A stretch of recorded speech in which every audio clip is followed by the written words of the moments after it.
Haddad, bonjour. Bonjour. Bienvenue, maire de Sarcelles, mais aussi auteur de Nos racines fraternelles, publié il y a un an, c'est Philippe Ray. 3 mandats d'arrêt ont été lancés par la Cour pénale internationale contre Benjamin Netanyahou, Yoav Gallant et contre le chef de la branche armée du Hamas, présumé mort. Quelle est votre réaction ?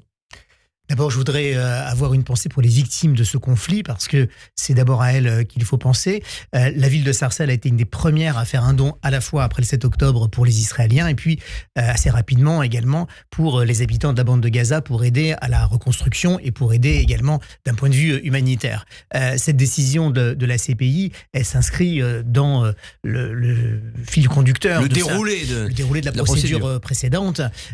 Et donc, de ce point de vue, elle n'est pas totalement surprenante. Vous avez cité Mohamed Deif, il y avait 2 autres prévenus, 2 autres personnes qui allaient être poursuivies mais qui ont été éliminées par Israël, 2 autres membres du Hamas, Sinwar et Haniyeh, absolument, et que tout cela montre que la communauté internationale souhaite l'arrêt des violences et que donc il faut un peu dézoomer à mon avis et se concentrer sur le fait que cette situation n'est pas tenable, qu'Israël a le droit de se défendre évidemment, a le droit de garantir la souveraineté de son territoire, que pour autant la communauté internationale ne peut pas cautionner les dizaines de milliers de morts d'un côté comme de l'autre. Et donc, cette décision est assez logique de ce point de vue. Maintenant, il faut aussi réfléchir à la suite des événements, c'est-à-dire à la solution politique, à l'arrêt des violences, droit à la sécurité d'Israël, comme à la souveraineté et à la sécurité également des Palestiniens. D'un État palestinien. Si Benjamin Netanyahou vient en France, il faut l'arrêter et le livrer à la CPI ?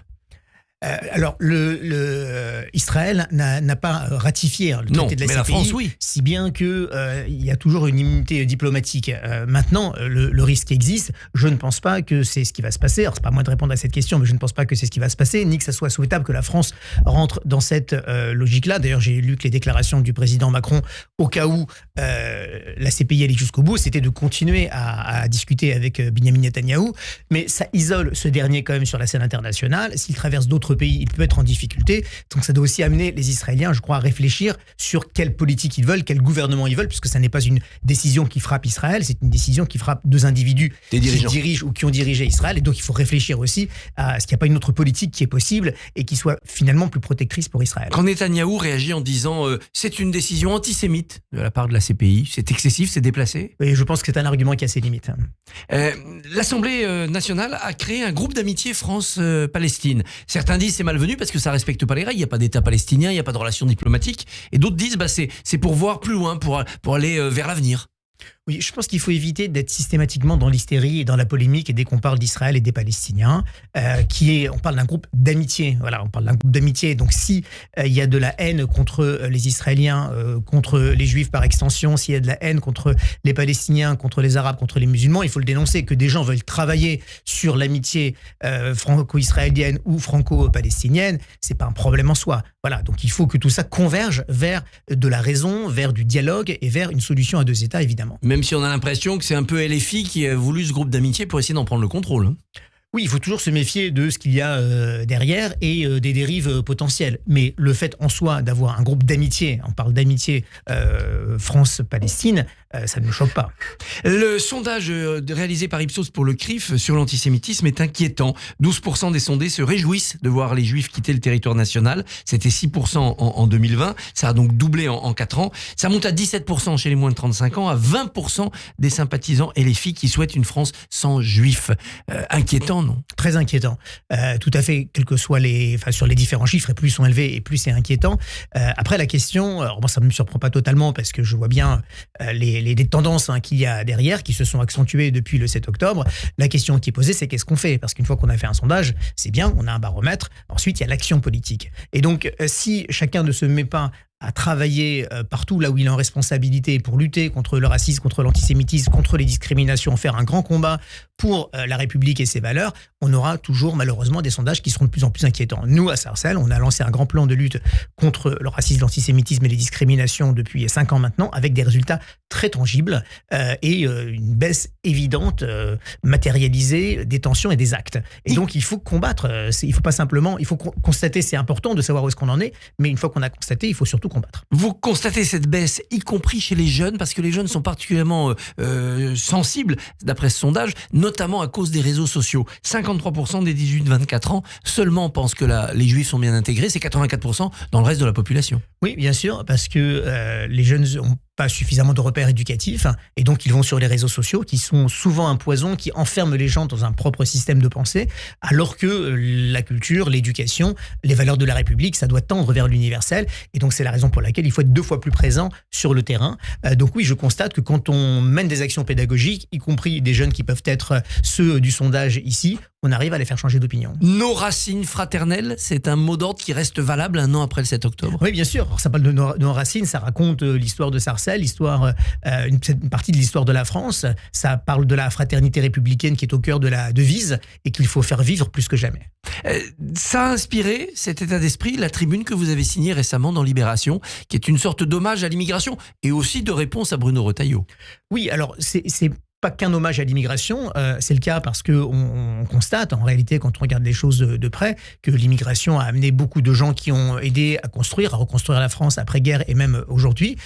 Il y a aussi des difficultés, des désordres liés à l'immigration et que je dénonce aussi, c'est-à-dire que ma position n'est pas une position angélique qui considère que l'immigration est un bienfait totalement et ce que je conteste dans la position de Bruno Retailleau, c'est le fait d'avoir des postures très répressives, d'un discours martial, mais dans la réalité de jamais appliquer, ni lui ni ses prédécesseurs, les lois qu'il essaye de faire voter, qu'il met en place.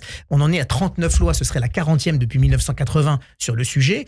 Or, on se rend compte sur place que les choses sont très peu gérées localement, qu'on a beaucoup d'immigration aujourd'hui illégale parce qu'on ne régularise pas assez et qu'en même temps, on n'expulse pas non plus les gens qui sont des fauteurs de troubles. Il faut l'application de la loi républicaine, elle doit valoir dans les 2 sens. Est-ce qu'il faudra quand même un nouveau texte ? Est-ce que vous soutiendrez un nouveau texte s'il arrive à faire passer dans les actes ?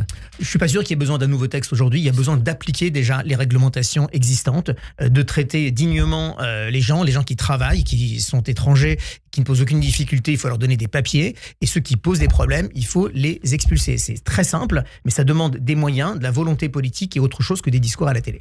Le Congrès des maires a animé l'actualité politique française cette semaine. Est-ce que vous êtes un maire malheureux ? Parce qu'on en a vu beaucoup au Congrès.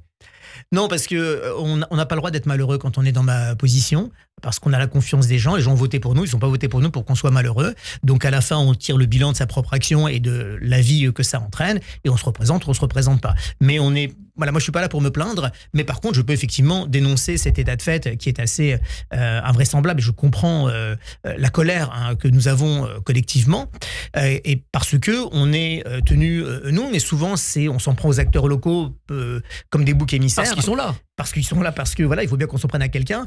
Alors que si on parle des déboires financiers de l'État, le fait de ne pas avoir prévu qu'il allait y avoir 41 milliards de déficit en plus, ça n'est en rien lié aux collectivités. Ce ne sont pas les collectivités qui ont créé la crise du Covid, la crise inflationniste et le problème de souveraineté énergétique de la France. Ce ne sont pas les collectivités qui, il y a une quinzaine d'années, ont été à l'origine de la crise des subprimes. Toutes ces crises, elles sont liées à une mondialisation non régulée. Nos dirigeants n'ont pas su endiguer ces crises. Ceux qui épongent localement les désordres sont les élus locaux, comme d'autres agents du service public. Je pense aux enseignants et je pense aux policiers, par exemple, avec qui je travaille très régulièrement. Et c'est toujours eux-mêmes de faire des efforts, alors que nous ne sommes pour rien et nous sommes en bout de la chaîne pour justement essayer que, malgré ces désordres, les choses se passent pas trop mal localement. Néanmoins, est-ce que les collectivités locales, aujourd'hui, peuvent faire des économies, participer à l'effort juste que Michel Barnier appelle de ses voeux? Est-ce que vous avez de la marge?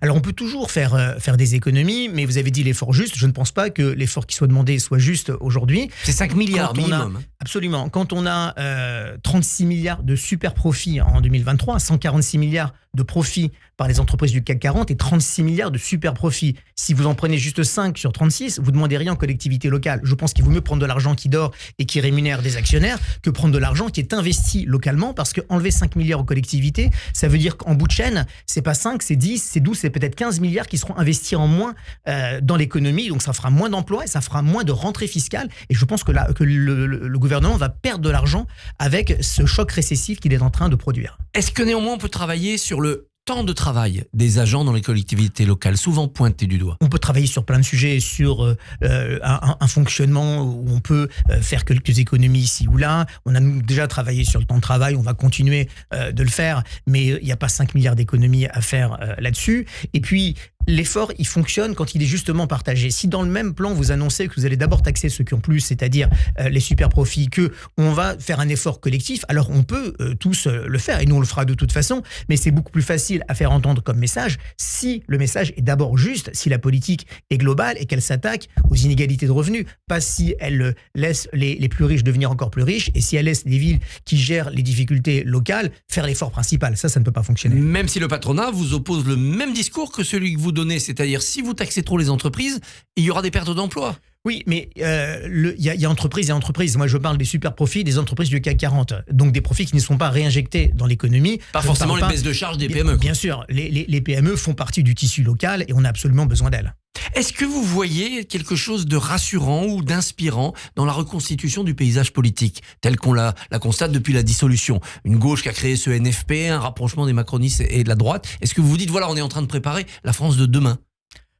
Ah non, là j'aurais beaucoup d'imagination si je voyais ça comme ça. Non, je pense qu'il faut à un moment donné sortir de cette espèce de crise politique. On est dans un entre-deux. Donc aujourd'hui, l'espèce de configuration un peu tripartite comme ça me paraît pas porteuse d'avenir.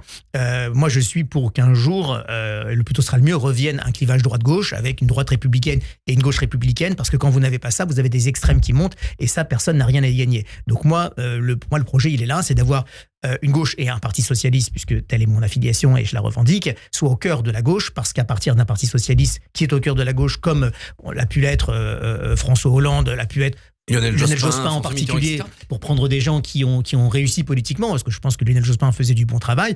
Le PS était au cœur de la gauche, ça permettait d'avoir le centre-gauche et d'avoir une gauche plus radicale, mais qui venait comme force d'appoint pour avoir une majorité, et tout ça pouvait tenir debout. Là, on a l'impression que la gauche radicale est locomotive, qu'elle a mis l'autre gauche sous emprise.